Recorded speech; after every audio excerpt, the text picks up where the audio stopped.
Em nome do Pai, do Filho e do Espírito Santo. Amém. São José, valei-nos. Santa Rita de Cássia, rogai por nós. Hoje, 22 de maio, nós celebramos Santa Rita de Cássia. Quero lembrar a todos que desejam conhecer Roma, conhecer Assis, Pietrelcina, onde está a relíquia de São Padre Pio, que em setembro nós teremos uma peregrinação a estes lugares muito bonitos, uma peregrinação muito boa de 13 dias. Se alguém desejar ir, nós ainda temos algumas vagas. Você pode entrar aqui nos comentários deste programa e você vai ter o telefone da Obra de Maria para você se inteirar e, quem sabe, poder participar conosco desse tempo de oração. Irei pagar votos que fiz a Padre Pio na época da Covid e que nós tivemos muitos milagres. Nesse dia de Santa Rita, muitas comunidades, muitas paróquias vão celebrar esse dia maravilhoso desta grande santa. Ela nasceu na Úmbria, região da Itália Central, no século XV.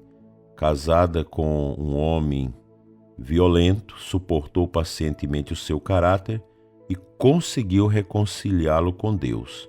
Depois do assassinato do marido e da morte dos filhos, ingressou como religiosa no mosteiro da Ordem de Santo Agostinho, em Cássia, dando a todos um sublime exemplo de paciência e penitência. Ali ela morreu em 22 de maio de 1457. Que Santa Rita interceda por nós, pelas nossas famílias, para que nós, como ela, possamos ter paciência no atravessar as dificuldades desta vida. No livro Corpo Místico de Cristo, do nosso saudoso bispo Fulton Sheen, na página 201, ele nos ensina o seguinte: agora Cristo vive em seu corpo místico, seu poder e autoridade permanecem os mesmos. A única diferença é que agora se manifesta através de naturezas humanas, como aquelas dos apóstolos e aquelas que sucederam até nossos dias, ou seja, os bispos da Igreja. Eles são para Cristo em sua glória, assim como seu corpo físico para a peregrinação terrestre. Naqueles dias, o poder de Deus ressoou por meio de uma voz ao mar revolto: silêncio, cala-te. Em nossos dias, esse mesmo poder ressoa através da voz de um sucessor dos apóstolos. O poder que está para além da voz permanece sempre o mesmo. Se a realeza de Cristo pode ser toldada na forma de um bebê indefeso, por que não poderia ficar igualmente oculto na forma de um Pedro, um Tiago ou um João? Se Deus pode comunicar seu poder a uma natureza humana feita una à sua pessoa divina na encarnação, por que não poderia continuar a comunicá-lo através de outras naturezas humanas feitas unas a Ele pelo Espírito unificador de Pentecostes? Deus é tão limitado por sua criação que não pode agir por meio de um corpo comunitário, bem como por meio de um só corpo físico? Se os homens fossem espíritos puros, sem corpos, então o Filho de Deus nunca teria assumido uma natureza humana para revelar seu poder. Mas visto que podemos conhecer o invisível somente através do visível, o espiritual somente através do material, Deus revelou seu poder invisível através de uma natureza humana visível. Mas será que nós, que vivendo depois da encarnação, teríamos uma necessidade menor de uma revelação contínua e visível deste poder do que aqueles que ouviram na carne? Se Deus escolheu revelar sua divindade invisível através de um corpo visível, por que deveria parar de agir desta maneira de repente? Uma vez que a natureza humana foi glorificada no céu, por que Deus não deveria continuar a se manifestar através de outras naturezas humanas, tornadas unas por seu Espírito de verdade? Seu corpo místico, a Igreja, é, portanto, exatamente o que devemos esperar da bondade de Deus, pois formulou-se conforme o plano da encarnação. Também é uma união do divino e do humano, do visível e do invisível, do espiritual e do material, na qual Cristo é o Rei eterno e o poder de Deus. Bonita estas reflexões de Fulton Sheen, que vai nos dando esta consciência de compreensão desta difícil tarefa de fazer com que a nossa mente, a nossa inteligência seja assertiva com as verdades reveladas do Senhor Jesus. Humanamente falando, a Igreja não tem conserto.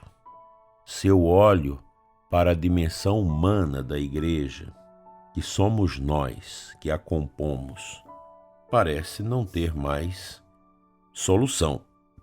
Isso eu ouvi de um cardeal há mais de 10 anos atrás, um grande cardeal. Humanamente falando, a Igreja não tem conserto. Mas esta proposição ela é feita a partir de caracteres meramente humanos. Aí eu preciso retroceder na compreensão e entender que na miséria humana nós temos essa manifestação de Deus. Apesar de toda a fragilidade das pessoas que compõem a Igreja, ela não deixa de ser uma mediação de Cristo entre nós. A Igreja é santa, nós somos pecadores, os filhos da Igreja somos pecadores. Mas Deus vai agindo, até mesmo através das contendas, das dificuldades que a gente conhece tantas. Não são poucas, sobretudo nesses tempos que estamos vivendo, tempos de apostasia, tempo de frieza espiritual. Mas a gente percebe que no meio de todas as misérias há uma manifestação silenciosa, invisível, sobrenatural do ressuscitado que vive no meio de nós. Tenho visto coisas muito bonitas acontecendo.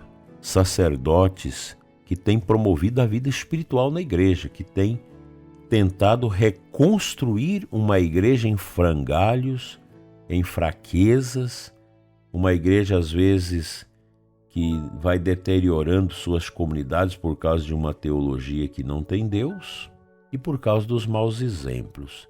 Mas eis que surgem muitos sacerdotes abnegados, piedosos, leigos, jovens.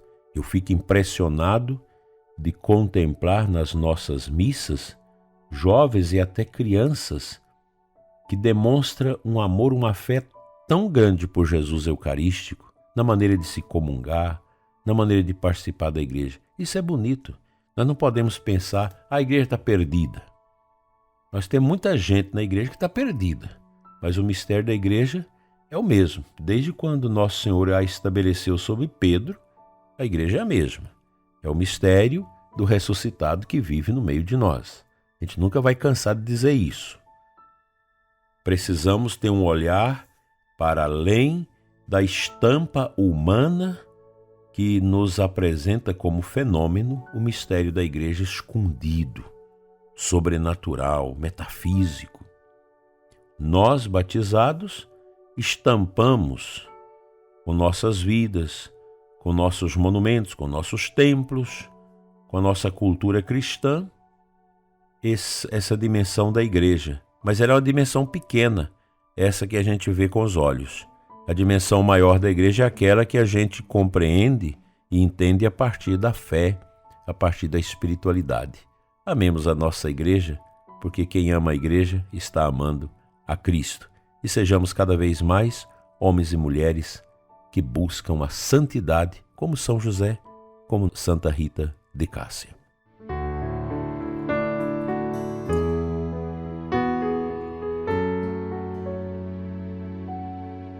A aclamação ao Evangelho de hoje é o versículo 6 do capítulo 14 de João.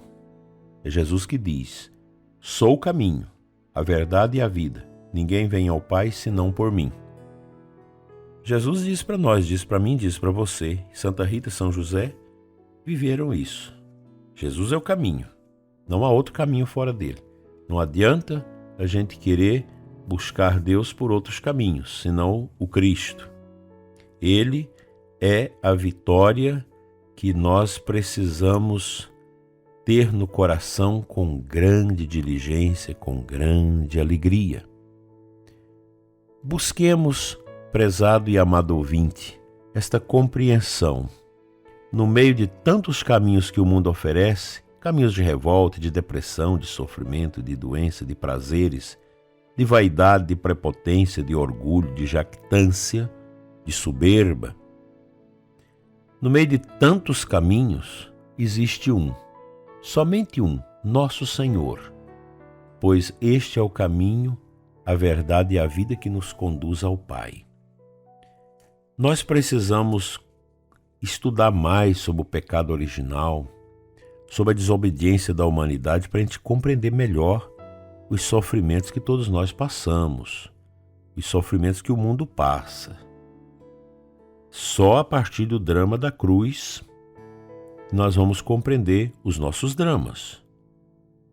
A gente precisa ter humildade, precisamos ter mansidão, precisamos ter capacidade de mergulhar pela fé nos mistérios de Deus para compreender o sofrimento e o mistério que sou eu.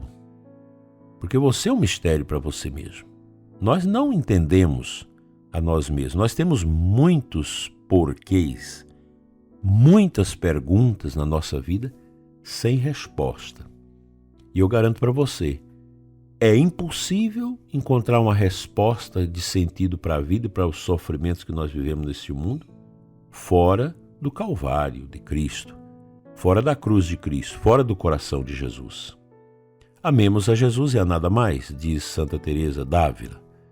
Vamos aprender que só Ele é capaz de dar sentido à minha vida, por isso Ele deve ser o centro de nossas vidas, do mundo, da Igreja e de todos nós.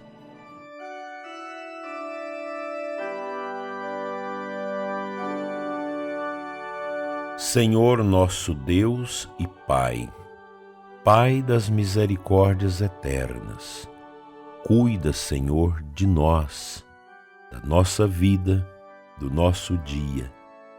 Dai-nos, ó Pai, o Espírito de Jesus, para que possamos moldar a nossa vida, a vida do ressuscitado, do Teu Filho amado. Cura os doentes, Senhor, dê alegria aos que estão tristes e renove as esperanças dos que perderam a fé, o amor e a confiança em Ti. Amém. Pela intercessão de Santa Rita de Cássia e de São José, venha sobre você e sua família a bênção de Deus Todo-Poderoso, Pai, Filho e Espírito Santo. Amém. Fique em paz.